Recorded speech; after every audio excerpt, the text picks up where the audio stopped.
deep dive, y'all. Episode 550. Yep. Got a comparison.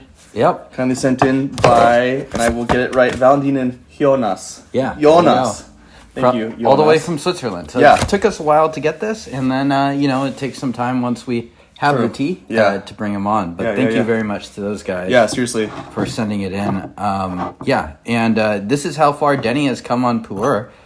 He is now, it used to be like I would brew Puer for just about all of the Puer episodes. And now, now you're brewing it maybe even more often than I am.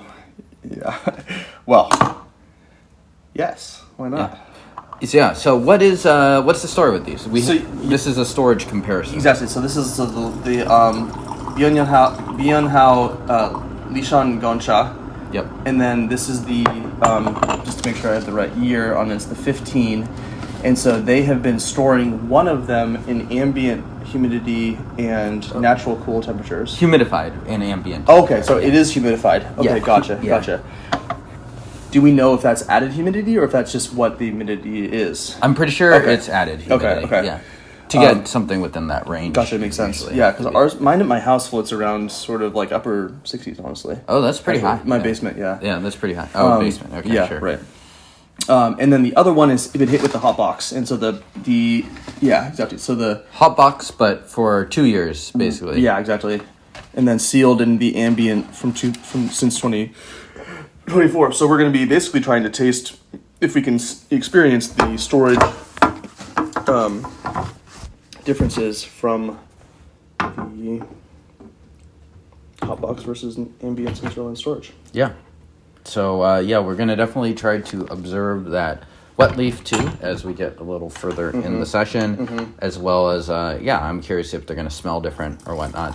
Obviously, the main difference is in those kind of 2 years of storage, but we'll see. Maybe it's not enough to make a significant impact on it, or maybe it is, and we will find out. Yeah, so... Any aroma difference to these guys? Oh, gosh, I don't know if I can tell quite yet, so I just want to make sure I have the right ones. Okay, yeah. So the Hotbox is going to be on the right. Yes. And then just inspecting... So first off, the material just smells really sweet and delicious to me already. Yeah. Some nice mushroom wood on that. Okay, there you go. I'm going to keep these organized. This is right. I do think they smell different. They do. Yeah, I think this one's like a little darker, maybe even a little deeper. We're talking about the Hotboxed one here. Wow. Fairly noticeable. Yeah. Yeah, cool. Should we have another Chahai? Sure. Why not? Probably should have cleaned that one out too, but whatever. We're TDB. Yeah, no five, baby. Breaking things. 9 seconds, 8 seconds. Oh yeah, chonker right there. And then do the same for this guy. 5 grams of leaf, 70 ml. 70, 75, yeah. Capacity. Actually, for the first time, measured how much water I was actually pouring after the tea had been properly hydrated. It's so little. Yeah. Well, you notice it especially if you get to higher and higher ratios. Like if you're doing like 1 gram for 10 milliliters or something, then you're like, okay. It's not a ton of water going in and out there. Yeah, exactly. Okay, wow. So first impression without tasting anything. I mean, the liqueurs look quite different. They do, I wonder if although that's extraction. It could be Chahai difference too. Yeah. And there's a chunk. So just so you guys know, and this is the thing I pay attention to, if you have one that's very loosely fine versus chunky, you kind of want to even get in there. Maybe if there is a chunk and actually physically push it apart just to get. I did try to break it off a bit, but maybe I wasn't perfect. I think on that. Yeah. All things considered. Yeah. Okay. So this is the control, if you will. Yeah. And interestingly, for those that don't follow every single episode, I don't blame you, as we release quite a bit. We did bring this tea onto the show earlier this year. Yep. For one that was not in Europe. Yeah. Cheers. Cheers.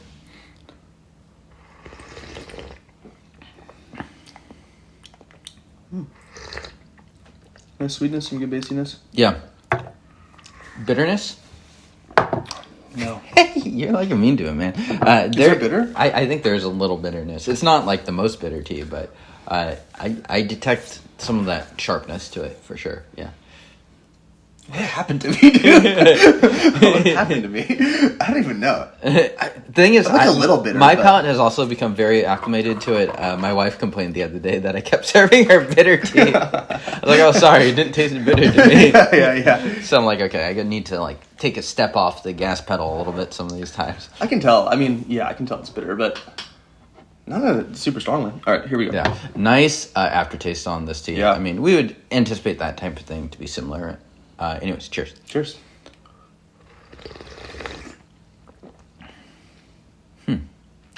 I would say the body's a little bigger. I agree. More mouthfeel.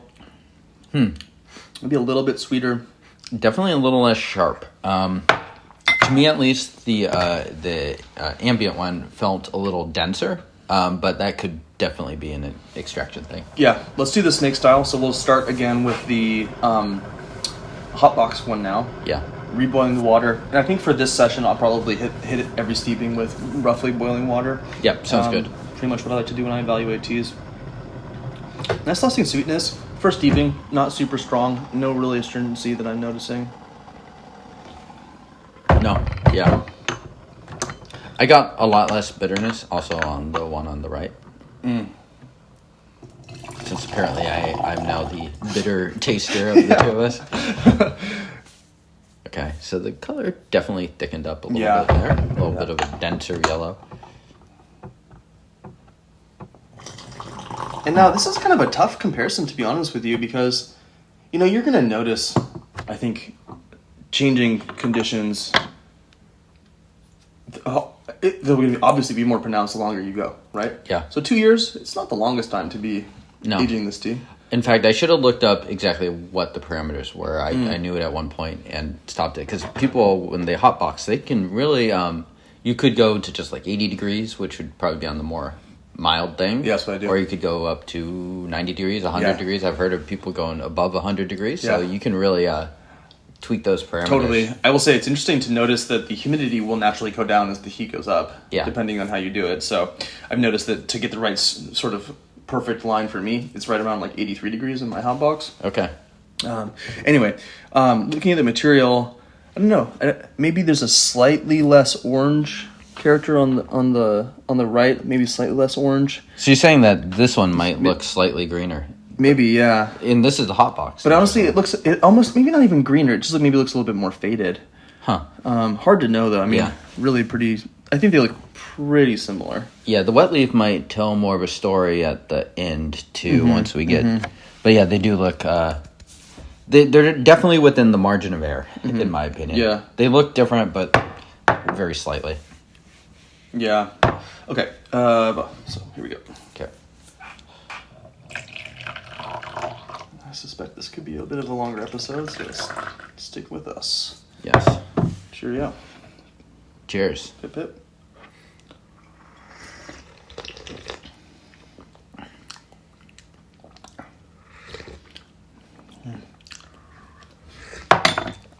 Interesting. Sweet. Yeah.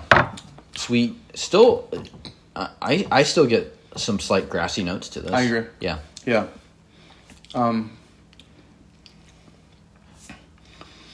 Yeah. Interesting. Hints of bitterness. Still not. This is not a bitter tea, but it does have some of that. No, but there's some bassy, slight mushroomy, lingering flavor. Yeah. A little bit of a grassy thing in there. Cheers. Here you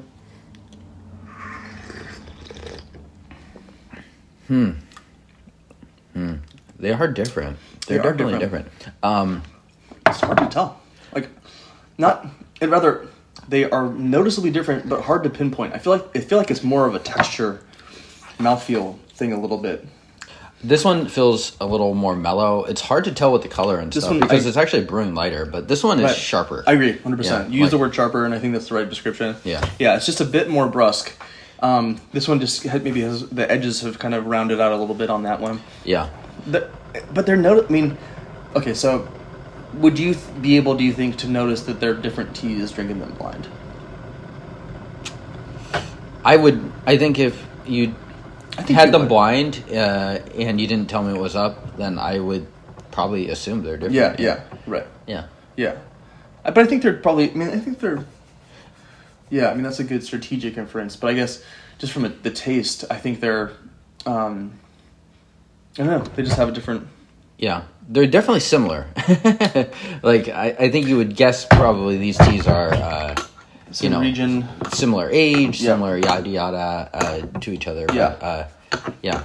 So this one, are we pushing it a little more? I'm going to push it a little bit. Okay. Yeah, you got it. And yeah, a little bit of a mouthfeel thing, and a bit sharper. Yeah. Do you notice any of the grassiness more on one versus the other? I feel like the one on the left, the sharper one, I do pick up on it more. Mm-hmm. And then I said that this one had a bit of bitterness, and I think this one had more. I think this one has had more bitterness in both of them, the steeps. So this infusion looks strong. And so that's what we would expect. So this one should be pretty interesting just to contrast these two brews. Yeah, totally.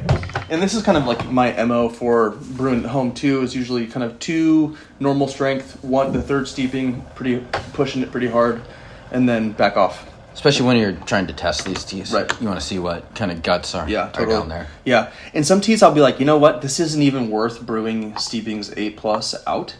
And then for other ones, it's like, I'm going to keep sitting on this, and it keeps being sweet or interesting, or look at the color difference. Yeah, for me, I cut them off even sooner. Yeah, it's so interesting that this is, like, I'm wondering... But it makes no sense. Yeah. You'd think the opposite would be true, right? Yeah, you would think the opposite. Why don't you swap the chahais for next brew? Because Okay, I'm good slightly idea, good concerned idea. that maybe there's some staining going on. Yeah.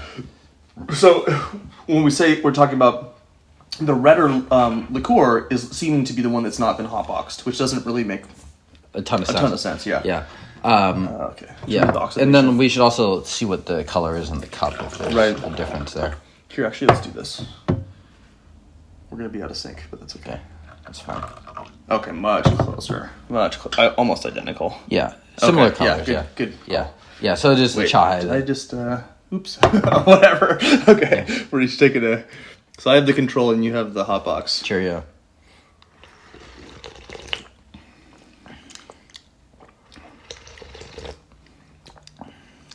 Yeah, I really feel like this is... we're drinking different ones right now. But I feel like this is toned down the bitterness a lot. More bitter. Much greener. This steep is like still less bitter than the second steep of that. Okay. So I'm guessing this one's... This is getting to quite a bitter place. Okay. Yeah. So I think we're now really noticing the differences. Really interesting. I like the ongoing sweetness. My only complaint on this one... Yeah. It's pretty strong. Yeah. Strangely enough, the actual mouthfeel on this one is still kind of thin. It's not, it's got some stuff there, but yeah, it's a good bitter. Yeah, there's a pretty big difference in those two. But, it's interesting. It's like really got that one trait that has changed a lot. But, yeah. Like, in terms of other stuff, it's like not like I'm not getting like dark berries or anything No, yeah. Or anything. Very subtle. It's only in intensity, I'd say. So it's interesting because I think we tasted on the blind from Steve Milk, the storage comparison being a very different, just like different locations on the earth, right? So I'm expecting this to have, I'm actually asking myself the question, has this developed in a way similar to that? What way would this develop? How is heat going to influence it? If it's just heat, probably some of the other cakes that are in the hot box as well, but it doesn't feel like things... that comparison felt like there were categorically different flavors to be tasting. This feels like the same flavors, one's more intense, one's less intense, one's more dry, one's less dry, things like that. Anyway, I'm rambling, but this is interesting. Yeah. I mean, it just kind of shows you there's also like just several degrees of gradation for these things. It's like you can turn it up to 11, or you could turn it up to 7. Right. Or you could turn it up to 2. Yeah. And those things are all going to make a difference. I mean, it's pretty obvious that storage makes quite a big difference on kind of the cup that you're going to get out. Of these, I would say the only brew that was kind of unpleasant was the last one there. I'm still tasting it. Yeah. Yeah. Quite strong. Yeah. So, I mean, like, worth noting that this is a tea that you were at one point considering possibly for aging. Yeah. I think you ended up selecting something else. Right. But, yeah, I mean, part of that, I think, appeal is kind of like this strength and this sharpness that it does have. Yeah, totally. Now, the interesting question that I asked myself, too, is, you know, do you try to age through those sharper notes more slowly? Or do you want to be approaching this tea with in the hot box and try to get to it a bit more quickly? These are sort of strategic questions that I'm sort of thinking about, too. Like, everything right now I have in the hot box, basically, that's all Shangpuer for the most part. But some of these teas, I don't know, maybe it's ideal to have them cooled down. I mean, to really slow down the... Yeah, I mean, when we get to talking about, like, boutiques, and sometimes these teas are already on the soft side of things, then perhaps you don't want to be pushing the envelope quite as much as you would. This is unique in the sense that this is a boutique tea, but it also has some, I think, fairly strong characteristics. Yeah. Which I do think kind of makes it a decent hot box candidate. Cheers. Yeah, cheers.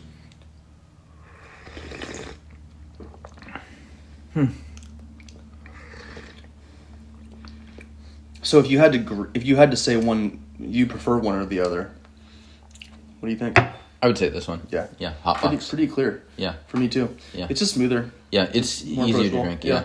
If you're asking me what will be the better tea long term, I might actually choose the on the left. But I don't know. I mean, like, maybe that's foolish because they are the same tea and the one on the right is just further along. So hard to know. Yeah. And again, you know, we're not really comparing equivalent aging, right? You could imagine the hot box aging out this tea twice as fast, 3 times as fast. So to do it properly, you do like 2 years in the hot box, 6 years outside. You can't quite do it perfectly. Yeah.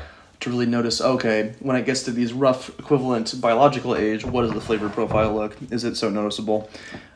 Anyway. Yeah. Cheers. Cheers. Yeah, it would be interesting to see what this tea would be like if it was like 5 years in the hot box even. Just amping that up even more. I would say even when you kept the steep short, though, I still prefer the smoothness of this. I agree. Even on this one. Yeah. The bitterness is... I don't mind it, but it's a little... It's intense. Yeah. I think, Yeah, and the contrast is just emphasizing them. And I think this one also brews up a little thicker, too. I agree with that, too. Yeah. Definitely an interesting one. This is cool. Yeah. Also kind of, I don't know, helpful for me because I'm effectively doing this, but I'm 2 years behind these dudes. So, shout out to Sweden. Shout out to everyone who's watching. Switzerland. Yeah. I'm so sorry. You made the classic mistake. No! I'm so sorry. I'll see you in Thailand, Taiwan. Oh, God. I just forgot. Don't blame me. I do know. Sweden is in Africa, and Switzerland is in... Central Asia. In France, I believe. Anyway, shout out to all the Americans who don't know where they are on the map. Shout out to probably Switzerland. More than our Shout out to Jonas and Valentin for sending this out. Super cool. Super. Yes. This is the kind of tea stuff that I'm really excited about these days, man. Yeah. This is just kind of fun stuff. It's storage stuff. You definitely kind of are reaching into deep levels of nerdage on this one. If you like this video, it's for the sickos, dude. We are over 9,000 subscribers. Over 9,000 subscribers. By the time this is out, we've been over 9,000 for like a month, but True. you know, we're over 9,000. Join the sicko army. That's our like cultural, like, you got to get him in with the cool community hook. Join the sicko squad. The poo sickles. Yeah, I don't know. Fuck. Anyway, subscribe, do all the stuff. Deuces. Wu-Tang.